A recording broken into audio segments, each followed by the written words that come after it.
ব্যাপার নেই, কিছুই হয়নি। এই বসে বসে সবার কথা শুনছিলাম। তোকে কালকে দেখলাম একটা কুকুরের সামনে বসে কি বক বক করছিলি। স্যার বক বক করছিলাম না, কুকুরটার ইন্টারভিউ নিচ্ছিলাম।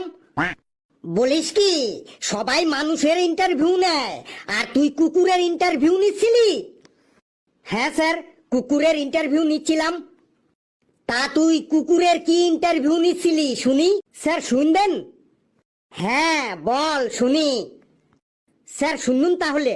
প্রথমে আমি কুকুরটাকে জিজ্ঞাসা করলাম, তোমাদের নাম কুকুর হইল কেন? তখন কুকুরটি বলল, আমাদের নাম কুকুর, এটা তো আমরা রাখিনি, এই নামটা তো তোমরাই রেখেছো।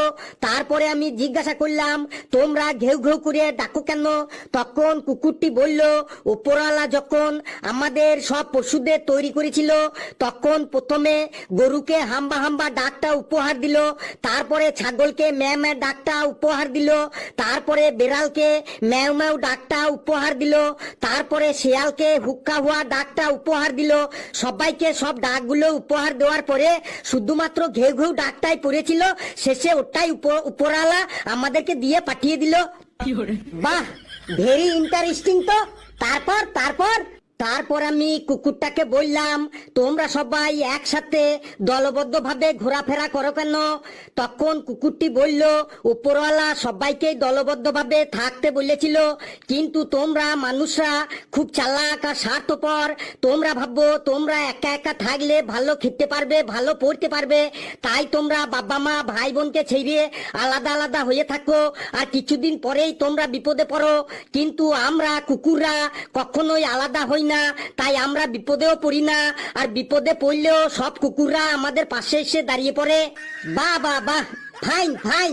তারপর তারপর তারপরে আমি কুকুরটাকে জিজ্ঞাসা করলাম, তোমরা রাস্তাঘাটে পায়খানা করো কেন? তখন কুকুরটি বলল, কেউ তো আর আমাদেরকে বাথরুমে পায়খানা করতে দেয় না, তাই বাধ্য হয়েই আমরা রাস্তাঘাটেই পায়খানা করি। তুই বলে যা, তুই বলে যা। তারপর আমি কুকুরটাকে জিজ্ঞাসা করলাম, তোমরা একটু কাটা খাবার খাও কেন? তখন কুকুরটি বলল, তোমরা একটু কাটা খাবার আমাদের দাও, তাই আমরা একটু কাটা খাবার খাই। যদি ভালো ভালো খাবার দাও তাহলে কালকে থেকেই আমরা ভালো ভালো খাবার খাবো। তারপর তারপর তারপর আমি কুকুরটাকে জিজ্ঞাসা করলাম, তোমরা প্রস্রাব করার সময় এক পা তুললে উঁচু করে দেওয়ালে ঠেকিয়ে প্রস্রাব করো কেন? তখন কুকুরটি বলল, প্রস্রাব করার সময় যদি দেওয়ালটা ভেঙে গায়ের ওপর চাপা পড়ে যায়, তার জন্য আমরা আগে থেকেই দেওয়ালটাকে পা দিয়ে ঠ্যাং না দিয়ে রাখি, যাতে প্রস্রাব করার সময় দেওয়ালটা ভেঙে গায়ে না পড়ে। তাই নাকি? এটা জানতাম না তো। তারপর তারপর আর কি বললো? তারপরে আমি কুকুরটাকে জিজ্ঞাসা করলাম, তোমাদের লেজটা ওই রকম বাঁকা পড়া হয় কেন? তখন কুকুরটি বলল, ওটা আমি জানি না, আমার বাবা জানে। Very interesting, very interesting. তারপর তারপর তুই বলে যা। তারপরে কুকুরটি আমাকে বলল, তোমাকে অনেক কোশ্চেনের অ্যান্সার দিয়েছি, এবার আমাকে ছেড়ে দাও। ওই দেখো আমার বন্ধু বান্ধবরা আমাকে ঘেউ ঘেউ করে ডাকতে এসেছে।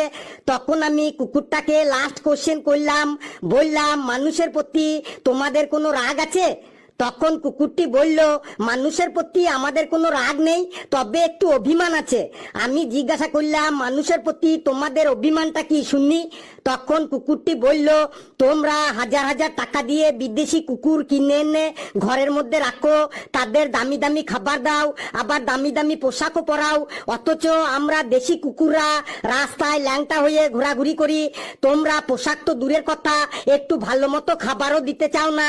কখনো কখনো বিয়ে বাড়ি বা ভোজ বাড়িতে গেলে আমাদের লাঠি দিয়ে মেরে তাড়িয়ে দাও, আবার কোনো কোনো বাড়িতে গরম জলও ছুঁড়ে ছুঁড়ে মারো। খাবার দেবেন না দেবেন না, কিন্তু আমাদের তোমরা মারবে কেন? এটাই মানুষের প্রতি আমাদের অভিমান। বাহ ফেলু বাহ, এক্সেলেন্ট এক্সেলেন্ট, চমৎকার চমৎকার ইন্টারভিউ। ফেলু, তুই আজ বাড়ি যাবার সময় ক্যান্টিন থেকে আমার নাম করে 1 প্লেট মটন বিরিয়ানি খেয়ে যাস, সাথে 1 প্লেট চিকেন চাপও নিস। এই তোরা বস, আমি আসি।